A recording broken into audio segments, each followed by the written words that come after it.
Goran Dragic is one of the most underrated point guards in today's NBA. His ability to score well inside and out makes him such a deadly offensive threat. That explains why in 2014 he was both the most improved player of the year and a part of the All-NBA third team. And last season he finally made it to his first NBA All-Star appearance. But let's go back. On May 7, 2010, a day after his 24th birthday, Dragic went ham as he had 26 points on the second half, but get this, 23 points in the fourth quarter against the San Antonio Spurs in Game 3 of the 2010 Western Conference Semis. This led to Grant Hill, his teammate, saying, "I think it's safe to say that may have been the best fourth quarter performance I've ever seen in a playoff game." And in the fourth quarter, he shot 10 of 13 from the field, 5 of 5 from 3, and this 4-point play.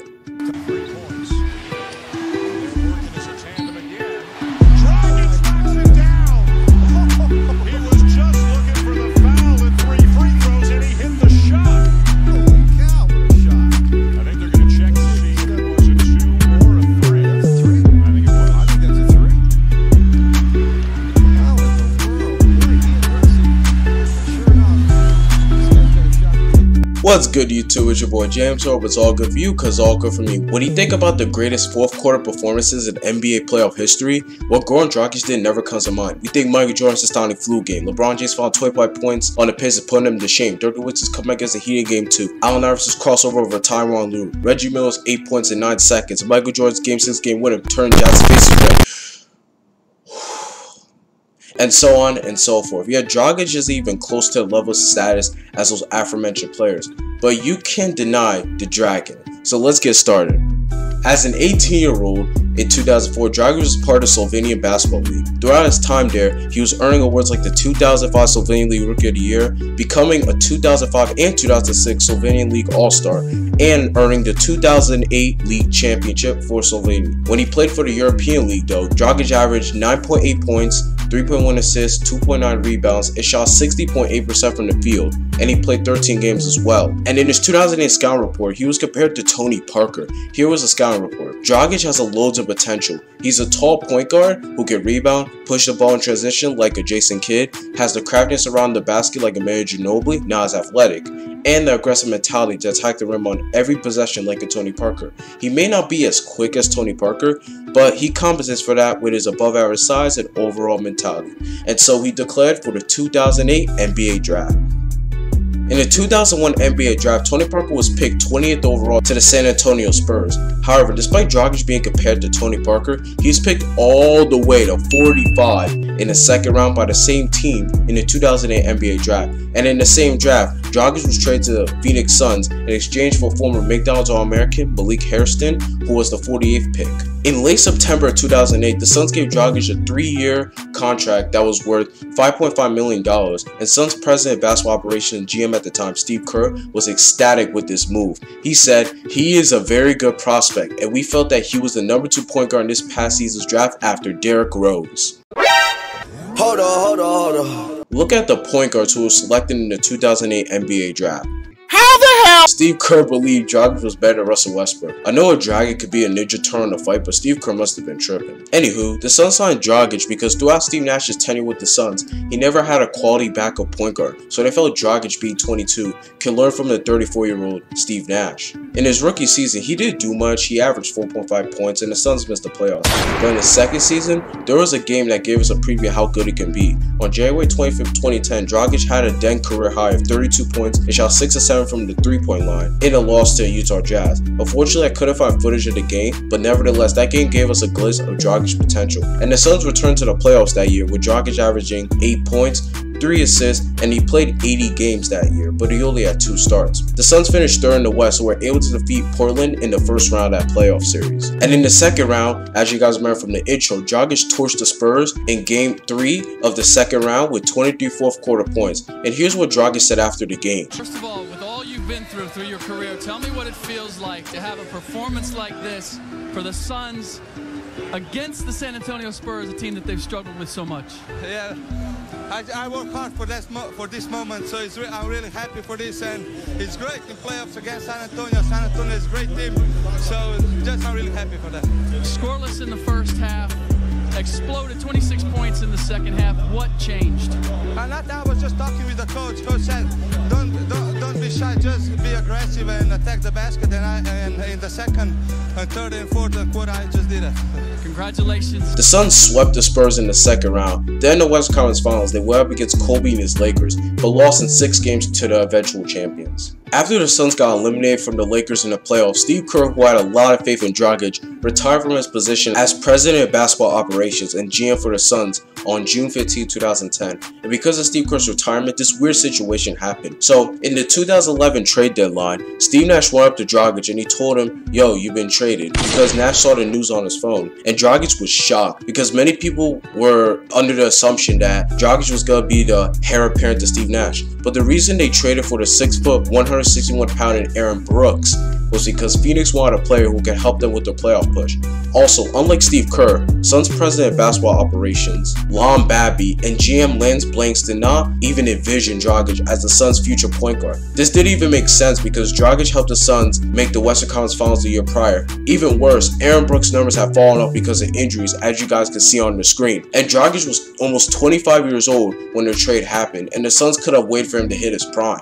Overall, this move was just so bad that the Suns hadn't made the playoffs since that 2010 team that went to the Western Conference Finals. Dragic that season averaged 7.5 points and 2.9 assists with those two teams. It was 2011-2012, where Linsanity came to effect, LeBron won his first NBA championship, and there was a lockout. I should deadass make a video about that season. Anyways, during that lockout, Dragic was playing for Spain whilst having a $2.1 million option with the Rockets.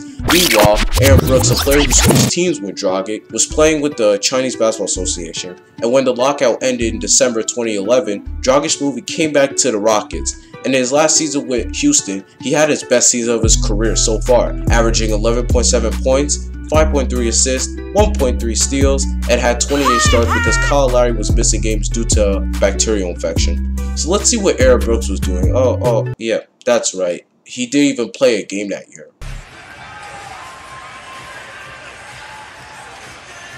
All right, you know what?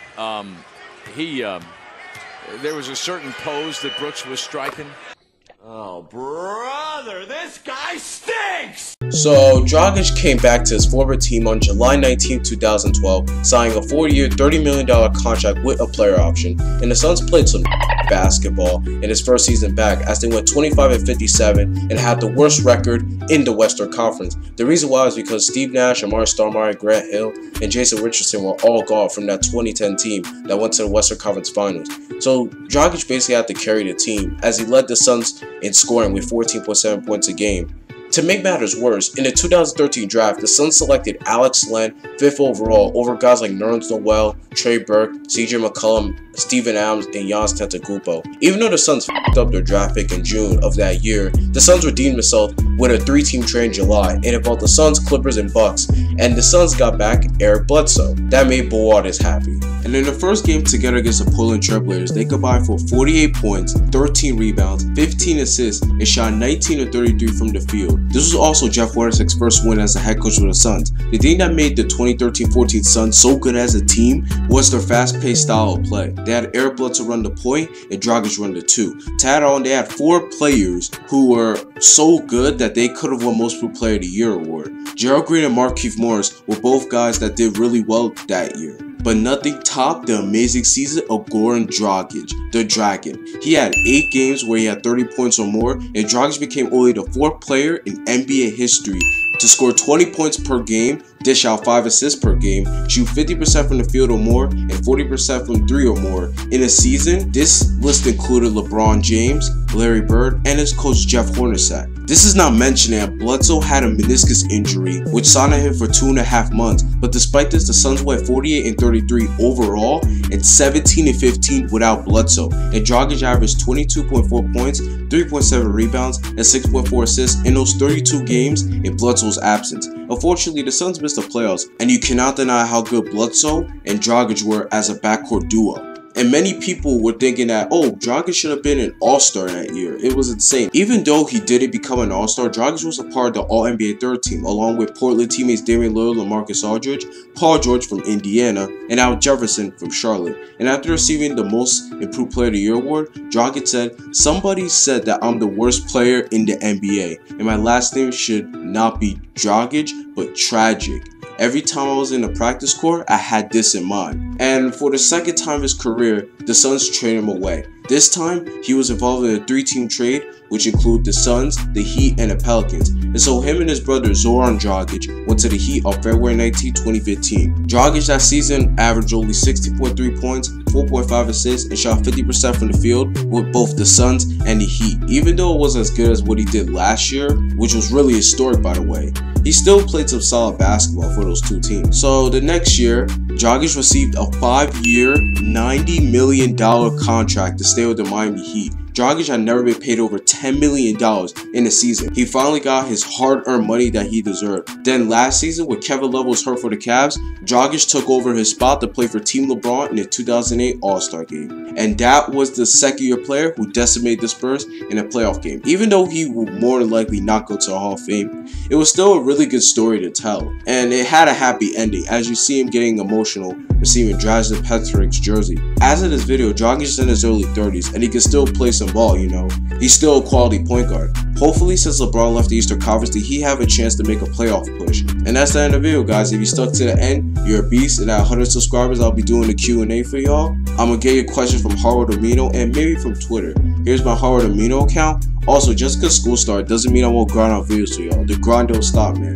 Thank you guys so much for all the support on Amino and YouTube all summer. We about to hit 50 subscribers. I can't wait, guys. So really happy for that. And my Twitter account is here as well. Personally, I'm not like a social media kind of guy. I don't really go on there as much. But if you guys want to just talk with me, I'm definitely going to go on social media more. And lastly, if you guys like the video, do something. And this was your boy James, man. Hope it's all good for you because it's all good for me. I'm out, guys.